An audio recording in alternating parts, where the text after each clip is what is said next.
And the first anniversary of the declaration of Las Piñas Parañaque Critical Habitat Ecotourism Area was held today, spearheaded by environmental protection advocate Senator Cynthia Villar.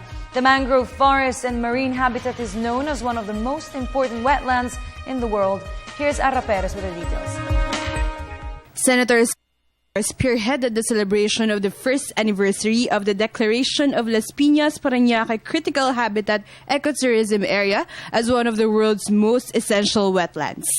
The 175-hectare wetland houses 84 bird species, including migratory birds from Siberia. It is also home to the Philippine duck and the Chinese egret, which are considered endangered species. Because of this, Villar, an advocate of environmental protection, is still not in favor of planned reclamation projects. The senator said that reclamation projects are last resorts, except when public interest calls for it, but added that she is open for suggestions. May isang suggestion na Manila Bay Development Authority or Philippine Redevelopment Authority, yun ang maging name. Kasi pag nilagyan mo na reclamation, parang at all cost they will do reclamation kahit na hindi maganda para sa ating bansa. Villar said that wetlands should be highly nurtured because of the country's rich agriculture, particularly in the fishing industry. This could also be of great help in the inclusive growth that the national government aims through its economic benefits. Napaka-importante po sa atin ng agriculture.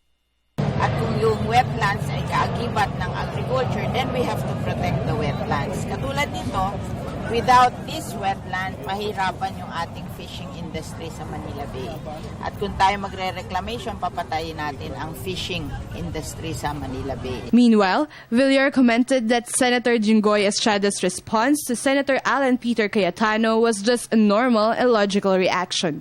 Villar said that if she was in Estrada's shoes, she would also respond to insinuations against her. If a person feel alluded to, siyempre sasagot siya. Ako man, if somebody will talk about me, and tingin ko naman hindi totoo, then I have to answer. That's logical. So, hindi naman ito yung siguro, ayaw lang nilang tumanim sa isip ng tao na tama yung sinasabi sa kanila. For the People's Television, this is Ara Perez.